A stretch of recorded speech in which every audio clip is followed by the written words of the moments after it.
नमस्कार, मैं विकास कुमार और आज हम जन अधिकार पार्टी के नेता वकील दास जी के साथ मौजूद हैं कोढ़ा विधानसभा क्षेत्र में। हम वकील दास से आपका रूबरू कराएंगे। वादे के मुताबिक हर प्रत्याशी और दावेदार से हम आपको रूबरू कराते हैं। इसी कड़ी में आज पहुंचे हैं वकील दास जी के पास और उनके बारे में आपको बताएंगे और चुनाव से जुड़ी क्या तैयारी है इनकी, ये भी हम वकील दास जी से पूछेंगे। वकील दास जी, सबसे पहले नमस्कार। नमस्कार, बहुत बहुत धन्यवाद जी टाइम्स न्यूज़ को जी। और शायद आप मेरे क्षेत्र में 10 से 15 दिनों से विधानसभा क्षेत्र का आप जगह जगह दौड़ा करके विकास कार्य को आपने देखा होगा और शायद उसी विकास को देखने के लिए विकास जी मेरे पास पहुंचे हैं, इसलिए दिल की गहराई से पुनः मैं धन्यवाद देना चाहता हूं। जी। दरअसल जी, विकास क्षेत्र में केवल विकास शब्द रह गया, विकास कहीं हुआ नहीं और विकास होगा भी कहाँ से। विगत 20 वर्षों से जितने भी हमारे क्षेत्र से जीत करके विधानसभा गए सदस्य केवल चुनाव के समय में शिलान्यास और उद्घाटन करते हैं, तो फिर विकास कहाँ से होगा। ये 4 साल 5 साल तक नदारद रहते हैं क्षेत्र से। जब चुनाव का मौसम आता है तो दे दनादन ईटा पड़ रख करके शिलापट को उद्घाटन उसका करना, शिलान्यास करना, अधूरे काम का भी उद्घाटन कर लेना।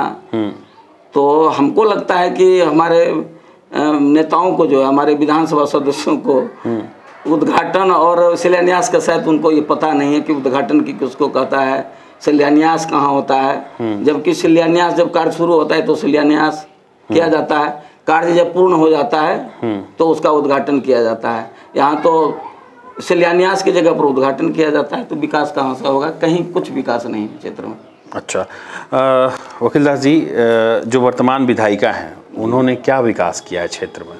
हमको तो लगता है कि जिस तरह वो जगह जगह जा रही हैं शिलान्यास और उद्घाटन करने के लिए, हमको लगता है कि जनता के कोपभाजन का शिकार उनको बनना पड़ रहा है।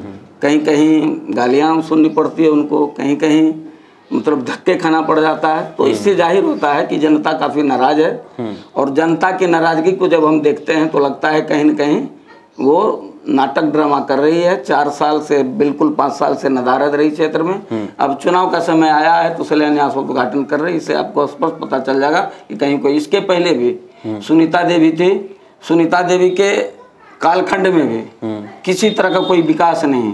विधायक फंड में जो पैसा आता है केवल वो करके वो निकल जाता है, हवा महल हो, छठघाट हो, ये सब कोई विकास का नहीं है। उसके पहले भी हमारे स्वर्गीय महेश भाई थे, 10 साल कम नहीं होता है, 10 साल तक वो विधानसभा के सदस्य रहे।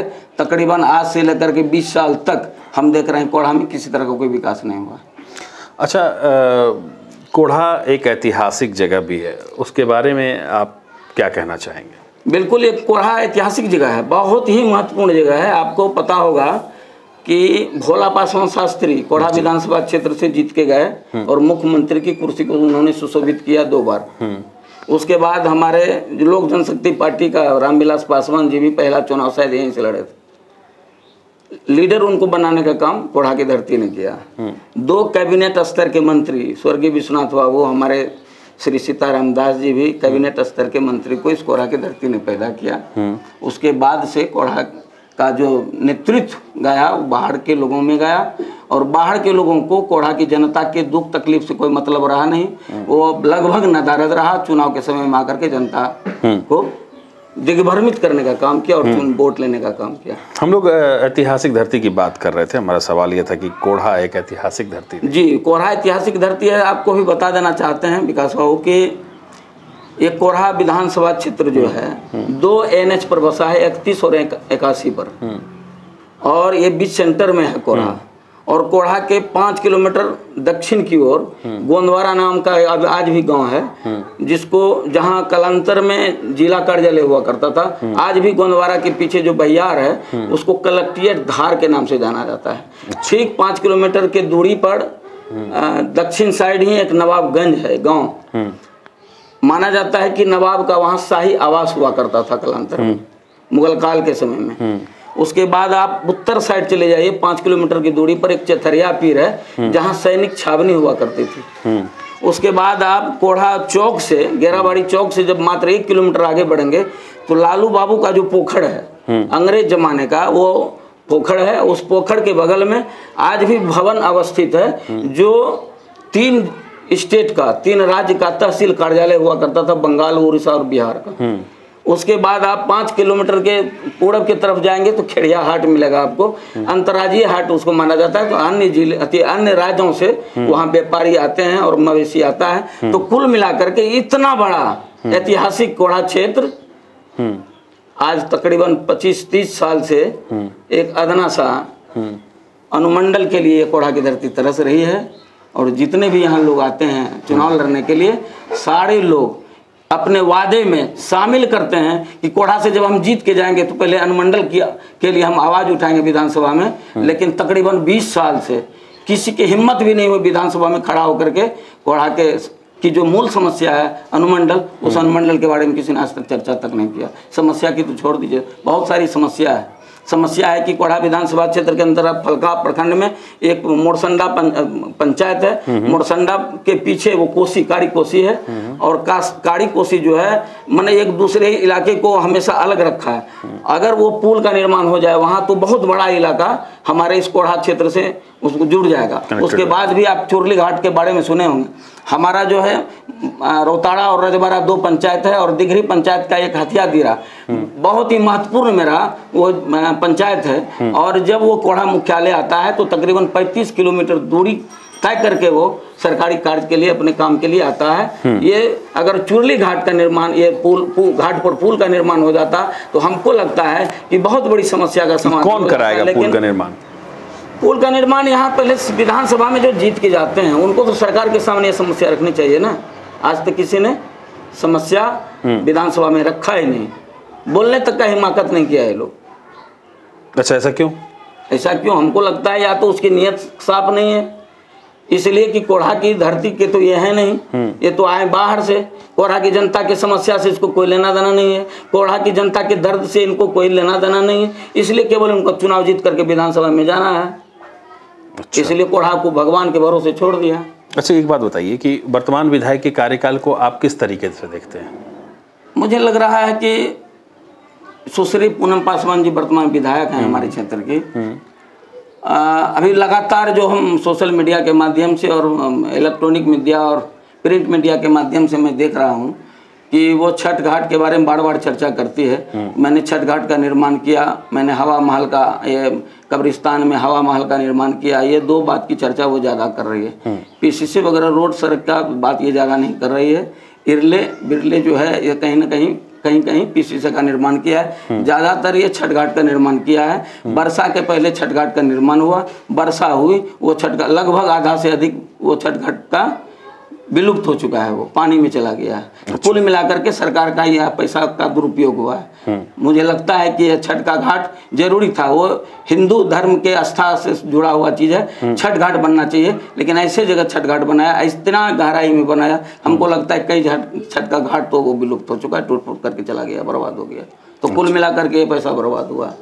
बाकी विकास के मायने में, विकास का मतलब होता है कि जनता का जो मूलभूत समस्या है, जैसे कोढ़ा क्षेत्र मेरा कृषि प्रधान क्षेत्र है, यहाँ केला की खेती और मखाना की खेती व्यापक पैमाने पर होती है। केवल अभी मखाना का खेती होता है। केला की जो खेती थी वो लगभग विलुप्त के कगार पर है। इसलिए विलुप्त के कगार पर है कि उर्वरक जो है निर्धारित मूल्य पर प्राप्त नहीं हुआ किसानों को, सिंचाई की व्यवस्था उचित समय पर उसका नहीं हुआ, सुदूर इलाके में बहियार में जो बिजली पहुंचाना, विद्युत पहुंचाना था वो नहीं हो सका। ये तमाम नेता इस पर ध्यान नहीं दिया। किसान की समस्या पर तो ध्यान दिया नहीं। किसान परेशान होकर के वो देखा कि हम केला की खेती करने में थोड़ा सा महंगा पड़ता है, वो केला की खेती छोड़ दिया। जबकि ये जब केला की खेती होती थी, अन्य राज्य का व्यापारी हमारे क्षेत्र में केला खरीदने के लिए आता था, और केला की खेती से लगभग यहाँ हजारों बेरोजगारों को रोजगार मिलता था, और भुखमरी की समस्या लगभग समाप्त हो चुकी थी। लेकिन केला की खेती जब समाप्त हुई तो फिर भुखमरी के कगार पर लोग पहुंच गया, अब पलायन की ओर लोग जा रहे हैं। चलिए, ये तो बात हुई विकास और मौजूदा विधायक की। वकील दास जी का संघर्ष का क्या इतिहास रहा है? देखिए, मैं तकरीबन 25 साल से किसान के लिए मैं चाहता हूँ कि किसान की ज़िंदगी में खुशहाली हो और यहाँ के नौजवानों के चेहरे पर मुस्कुराहट कैसे हो। इसलिए मैं तकरीबन 25 साल से जनता के हक और अधिकार के लिए मैं हमेशा सड़क पर उतर करके सिस्टम के खिलाफ मैंने बगावत करने का काम किया। आपको याद होगा कि जब आलू में पाला मारा था, हजारों एकड़ में किसान जब आलू लगाया था तो आलू में पाला मार दिया था और किसान जो आत्महत्या करने के लिए बाध्य हो रहा था, मरमाहत था किसान। तो मैंने सरकार को पत्र लिखा। पत्र देने के बाद मैंने तालाबंदी का ऐलान किया था। सरकार उस आंदोलन को कुचलने का काम किया। हमारे दर्जनों साथी का पैर हाथ तोड़ दिया, मार करके जेल वगैरह में डालने का काम किया। मैं भी 3 महीना जेल में रहा था। आलू में पाला मारा तो वकील दास, मकई के भुट्टा में अगर दाना नहीं हुआ किसानों को तो इसके लिए आंदोलित मैं हुआ। अगर विद्युत आपूर्ति में गड़बड़ी होती है तो फिर जनता के उस अधिकार को लेकर के मैं सड़क पर उतरता हूँ। तकरीबन 25 साल से लगातार मैं जनता के हक और अधिकार के लिए लड़ता रहा और आज भी मैं लड़ रहा हूँ। इसलिए मैं लड़ रहा हूँ कि मैं जनता के लिए अंतिम तक लड़ते रहूँगा। इसलिए मैं लड़ता रहूँगा कि मैं कोढ़ा का बेटा हूँ। कोढ़ा के हक के लिए मैं लड़ूंगा और किसान की लड़ाई अंतिम दम तक मैं लड़ूंगा। एक बार मैं चाहता हूं कि अगर विधानसभा चले गए हम, अगर कोढ़ा की जनता ने एक बार मौका दिया तो निश्चित रूप से सबसे पहले कोढ़ा को अनुमंडल बनाने की बात होगी।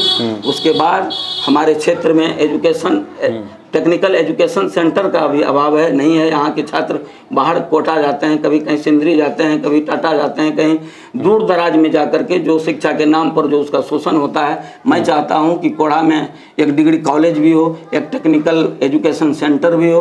अगर मैं बनूंगा तो निश्चित रूप से कोलैप्स कर चुका ये सिस्टम, जो स्वास्थ्य सिस्टम है, इसको पहले मैं दुरुस्त करूँगा। कोलैप्स कर चुका ये जो एजुकेशन सिस्टम है, इसको मैं पहले दुरुस्त करूँगा। अनुमंडल का तो बात मैं लड़ाई लड़ूंगा ही, किसान के हक के लिए भी मैं लड़ूंगा। मैं नौजवानों के चेहरे पर मुस्कुराहट कैसे आएगा, नौजवानों के अधिकार के लिए, उसके रोजगार के लिए मेरी लड़ाई होगी, जो जन अधिकार पार्टी का मुख्य लक्ष्य है, जो मिशन है। अच्छा, 25 सालों से संघर्ष का आपका इतिहास रहा। आपने कहा कि आलू में पाला मारा तो वकील दास, बिजली की समस्या हुई तो वकील दास, सड़कें खराब हुई तो वकील दास, शिक्षा और स्वास्थ्य मतलब वकील दास। फिर वकील दास 4 बार चुनाव लड़े, चारों बार, हम 4 बार का कंफर्म नहीं है, लेकिन ज़्यादातर बार आपकी जमानत जब्त हुई। क्यों जनता ने नकारा? इसलिए जमानत जब्त हो गई। हमारे कोढ़ा क्षेत्र की जनता को चुनाव के समय में दलगत की भावना से ग्रसित कर दिया जाता है। उसको दल के नाम पर, छाप के नाम पर जनता कोढ़ा की वो दिग्भ्रमित हो जाती है। इसलिए दल छाप के नाम पर बाहर के लोगों को चुन करके भेज देती है। अब इस बार हमको लगता है कि कोढ़ा की जनता सजग हो चुकी है। कोढ़ा की जनता इस बार परिवर्तन चाहती है। कोढ़ा की जनता इस बार स्थानीय प्रत्याशी के जुगाड़ में है और वो विकल्प की तलाश कर रही है और विकल्प के रूप में मुझे विश्वास है कि वकील दास को चुन रही है। अच्छा, आप जब विधायक बनेंगे, चुने जाएंगे, मान लीजिए आप जीत जाते हैं जी, तो आप पहला 5 काम क्या करेंगे जो वर्तमान विधायिका ने नहीं किया? पहला काम मेरा होगा अनुमंडल, कोढ़ा को अनुमंडल बनाओ। दूसरा होगा मेरे कोढ़ा में डिग्री कॉलेज हो। अनुसूचित जाति, जनजाति और पिछड़ी जाति के छात्रों के लिए एक हॉस्टल की व्यवस्था हो। कोढ़ा में एक टेक्निकल एजुकेशन के लिए सेंटर हो और मखाना पर आधारित और केला पर आधारित उद्योग हो और किसान के खेती के लिए उचित मूल्य पर, निर्धारित मूल्य पर उसको उर्वरक की मुहैया कराई जाए, उसको सिंचाई की मुहैया व्यवस्था कराई जाए। ये लड़ाई हमारी सबसे पहले, इस व्यवस्था को हम कायम करेंगे। अच्छा, क्या आपको जानकारी है कि कोढ़ा विधानसभा की समस्या को लेकर कितनी बार संसद या विधानसभा में सवाल उठाए गए हैं? मुझे लगता है कि हमारे निखिल बाबू जब 10 साल तकरीबन हमारे सांसद रहे, उसके बाद उदय कुमार सिंह भी हमारे 10 साल सांसद रहे और आज वर्तमान में संतोष कुशवाहा जी 6 साल से सांसद हैं।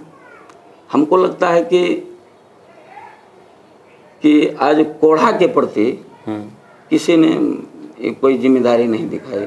अगर जिम्मेदारी दिखाई होती, कोढ़ा जो आज नरक बना हुआ है, कोढ़ा में एक हाई मास्ट टावर का अभाव है। एक हाई मास्ट टावर नहीं लग सका। न तो कोढ़ा जो जितना मैंने बताया, अनुमंडल की बात मैंने बताया, एजुकेशन सेंटर की बात बताया, डिग्री कॉलेज बताया, हॉस्टल की बात बताया, अगर थोड़ा भी इन लोगों ने ध्यान दिया होता तो निश्चित रूप से आज कोढ़ा का काया पलट हो गया रहता। अच्छा, विधानसभा में कितनी बार सवाल उठा कोढ़ा की समस्या को? हमको लगा कि हमारे महेश बाबू 10 साल कम नहीं होता है, 10 साल बहुत लंबा कालखंड होता है। 10 साल, सुनीता देवी 5 साल, पूनम जी 5 साल, ये तकरीबन 20 साल से अगर विधानसभा में खड़ा होकर के भी कोढ़ा की समस्या को उठाए होते तो निश्चित कहीं न कहीं या तो अनुमंडल बन गया होता, या तो कोई डिग्री कॉलेज हमारे कोढ़ा में हो गया होता, या तो कोई टेक्निकल एजुकेशन सेंटर हो गया होता, एक भी हॉस्टल का निर्माण हो गया होता। लगभग जो मूलभूत समस्या है, मूलभूत समस्या से कोसों दूर है कोढ़ा की जनता। तो ऐसा लोगों ने क्यों न किया कि सवाल नहीं उठाए? सवाल इसलिए नहीं उठाए, और ये देखिए दरअसल तो ये जो नेता जो हमारे विधानसभा जीत के जाते हैं, इनको बिल्कुल एहसास हो चुका है कि कोढ़ा की जनता व्यक्ति को नहीं चुनती है, कोढ़ा की जनता पार्टी को चुनती है, कोढ़ा की जनता सिंबल को चुनती है। इस घमंड में वो रह गया, जिसके कारण वो विकास का काम से काफी दूर रहा। लेकिन इस बार कोढ़ा की जनता अब उसके झांसे में आने वाली नहीं है। दलगत की भावना से ऊपर उठ करके कोढ़ा के बेटा को, स्थानीय नेता को इस बार चुनेगी, और वो चुनेगी वकील दास को, मुझे पूरा विश्वास है। कोढ़ा में क्या और कितना विकास हुआ है इन 5 सालों में? इन 5 सालों में विकास लगभग नजर आते, जब नेता का ही दर्शन नहीं हुआ। आपको बता देते हैं, इस क्षेत्र के आधा से लगभग अधिक लोग अभी तक हमारे ये पूनम जी को पहचानते भी लोग नहीं। अच्छा, तो विकास की बात क्या होगी?